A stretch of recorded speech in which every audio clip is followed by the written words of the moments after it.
శాసనసభ్యులు శ్రీ రాజమౌళి శివప్రసాద్ రెడ్డి గారికి నా పాదాభివందనాలు. వేదికను అలంకరించిన పెద్దలందరికీ కూడా నా కృతజ్ఞతలు.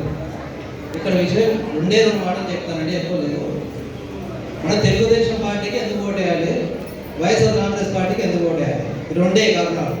ఈ రెండు కారణాలు మీరు మన దృష్టిలో పెట్టుకుంటే ఇప్పుడు ప్రతి ఒక్కరి సెల్లులో వీడియోస్ అనేది వస్తున్నాయి సోషల్ మీడియా ద్వారా. ఎవరు ఏంటి అనేది మనం అందరూ గమనిస్తుండొచ్చు. ఎవరు వాళ్ళు చెప్పినది అనే కాదు.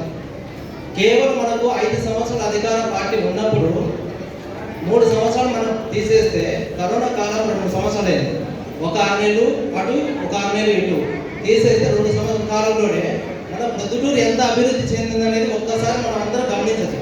మన మార్కెట్ సైడ్ వెళ్తున్నాయి, మన ఇటు ఇంజనీరింగ్ కాలేజ్కి వెళ్తున్నాయి, అటు బస్ స్టాండ్కి వెళ్తున్నాయి, ఇటు ధర్మల్ రోడ్డుకి వెళ్తున్నాయి. ఏ చూసుకున్నా కూడా మొత్తం మన కంటికి అభివృద్ధి అనేది కనిపిస్తుంది. కేవలం ఇది 2 సంవత్సరాలే, 5 సంవత్సరాలు కాదు, 2 సంవత్సరాలే. 5 సంవత్సరాలు అయింటే ఇవన్నీ కంప్లీట్ అయ్యి ఇంకా అభివృద్ధి పదంలో నడుచుండేది. ఇది కేవలం నేనైతే 30 సంవత్సరాల నుంచి చూసుకునే ఉన్నా. ఏ వ్యక్తి కానీ, ఏ లీడర్లు కానీ, ఎవరే కానీ పట్టించుకున్న దాదాపు లేదు. రోడ్లు అయితే చూస్తే రాత్రి కూడా చూస్తే సిటీలో నిజంగా సిటీలో ఉన్నట్లే అనిపిస్తుంది. ఆ లైటింగ్స్ కావచ్చు, డివైడర్ కావచ్చు, దానికి వేసిన రంగులు కావచ్చు, ఏదైనా. ఒక ఎగ్జాంపుల్ చెప్తాను. 2013 నేను లింగారెడ్డి గారి వీధిలో, లింగారెడ్డి ఇంటికి బ్యాక్ సైడే ఉంటాను. వాళ్ళ ఇంటికి బ్యాక్ సైడే సంవత్సరం 6 నెలలు ఒక అద్దె తీసుకుంటున్నాను. నా ఇంటి రెన్యువేషన్ చేసుకుంటాను. ఆ టైంలో 4 రోజులు 5 రోజులు ఒకసారి మాత్రమే వాటర్ వస్తుంది. నేను స్నానం చేసేవాడిని. ఒక టప్పు కింద పెట్టుకొని దాన్ని స్నానం చేసి ఆ నీళ్లు బాత్రూమ్కి వాడుకునేవాడిని. అప్పట్లో లింగారెడ్డి గారే ఎమ్మెల్యే గారు ఉన్నారు. అంత దయనీయమైన పరిస్థితి. ఏంట్రా ఈ కర్మ, ఎప్పుడు మారుతుంది మన పొద్దున అనుకునే ఎన్నోసార్లు అనుకున్నా. ఈరోజు ఏ నిమిషంలో మనం ట్యాప్ తిప్పినా కూడా మనకు మంచినీళ్ళు మనకు అందుబాటులో వస్తున్నాయంటే అపర భగీరథుడు మన రాజమౌళి ప్రసాద్ రెడ్డి గారే. దీనికి మనం ప్రతి ఒక్కరూ కృతజ్ఞతలే ఉండాలి. మనం ఏం అన్నం లేకుండా పర్లేదు, కానీ నీళ్ళు లేకపోతే మాత్రం వదలలేదు. ఇది వాస్తవం. నేను ఒకటే చెప్తున్నాను, వాలంటీర్ వ్యవస్థ అనేది చాలా చాలా చాలా మనకు ముఖ్యమైనది. మనం ఈ ఒక్క నెల లాస్ట్ మంత్ ఒకసారి చూసుకుంటే పెన్షన్ కోసం మనం ఎక్కడికి వెళ్ళాము, సచివాలయం దగ్గరికి వెళ్ళాము. ప్రతి ఒక్కరు తెచ్చుకున్నారు. పాపాలు లేదు చంద్రబాబు నాయుడు. ఆ ఎండకు ఎంతమంది చనిపోయినారో మీరు అందరూ చూస్తారు. మన ఇంటి దగ్గరికి 5 గంటలకి లేచి వచ్చి 5 గంటలకి మన ఇంట్లో బిడ్డలాగా వచ్చి పెన్షన్ ఇస్తున్నారంటే అది ఎంత మనకు గర్వకారణం. ఎక్కడైనా ఒక పెన్షన్ కానీ, రేషన్ కార్డు కానీ, ఇంకోటి కానీ ఏదైనా అప్లై చేసుకోవాలంటే 6 నెలలు, సంవత్సరం పెన్షన్ చేసుకోవాలంటే 6 నెలలు కానీ సంవత్సరం ఆగాలి. లేదు బర్త్ సర్టిఫికేట్ కావాలంటే వారం 10 రోజులు ఏమో వాళ్ళు చుట్టూ తిరగాలి. అది మనకు ఇంటి బిడ్డలాగా 2 రోజులు 3 రోజులకి మనకి ఇంటికి తెచ్చిస్తున్నారు వాలంటీర్స్. ఇలాంటి వాలంటీర్ వ్యవస్థను కూడా రద్దు చేయడానికి సిద్ధంగా ఉంది తెలుగుదేశం పార్టీ.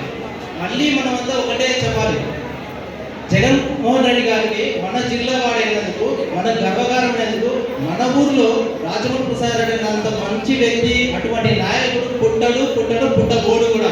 నేను ఒకటే కోరుతున్నాను, నా వ్యక్తిగతం అన్నా అందరూ మినిస్టర్ కావాలని ఇలాంటి నాయకుడు ఒక్క నియోజకవర్గానికి కాదు, నా వ్యక్తిగతం ఇది.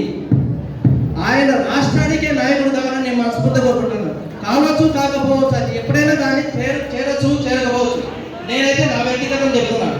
అంటే ఒక నియోజకవర్గంలోనే ఇంత మంచి చేస్తుంటే రాష్ట్రం అంతా కూడా ఎంత చేశాడు. ఆయన మంచి పదవి రావాలని, మంత్రి పదవి వస్తే మనందరి జీవితాలు బాగుపడతాయని, మన దేవాలయ కుటుంబంలో కూడా పద్మశైలిలో కావచ్చు, తోడవాళ్ళకు కావచ్చు, మన చేనేత అందరికీ ముద్దు బిడ్డగా ఉంటుంది. ఆయన పుట్టింది రెడ్డివారికంలో అయినా కూడా మన చేనేత వర్గంలోనే ఎక్కువ గడిపిన కాలం. ప్రతి ఒక్కరికి అందుబాటులో ఉన్న వ్యక్తి. అర్ధరాత్రి పోయినా కూడా ఆయన ఏజ్ వచ్చి సమాధానం చెప్పి ఏం కావాలని చెప్పే వ్యక్తి. ఇటువంటి వ్యక్తి మళ్ళీ మనకు దొరకడు. వాళ్ళ దగ్గరికి వెళ్తే వాళ్ళు ఎక్కడో కామడంలోనో లేదా ఇంకొక చోట హైదరాబాద్లోనో ఎక్కడో ఉంటారు. హైదరాబాద్ మీటింగ్ ఉందన్నా కూడా, విజయవాడలో మీటింగ్ ఉంది, జగన్ సార్ రమ్మన్నా కూడా మనం నా ప్రజలకు అందుబాటులో ఉండాలని చేసి అనుక్షణం 24/7 అందుబాటులో ఉన్న వ్యక్తి రాజమౌళి శివప్రసాద్ రెడ్డి గారు. ఇటువంటి వ్యక్తిని మనము మళ్ళీ 3వ ముచ్చటగా గెలిపించుకొని అత్యధిక మెజారిటీ, ఎటువంటి మెజారిటీ అంటే అటువంటి మెజారిటీ మనం తీసుకొచ్చి ఆయనకు సంఘీభావంగా, అంటే మనం ఇక్కడికి వచ్చేసిన వాళ్ళందరూ చెప్తుంటే పరోక్షంగా మనం మద్దతు ఇస్తున్నట్లే. నిన్న కూడా పురేతులలో మన దేవాంగ కమ్యూనిటీ వాళ్ళందరూ పురేతుల వైఎస్ అవినాష్ రెడ్డి గారికి మద్దతు ఇచ్చారు.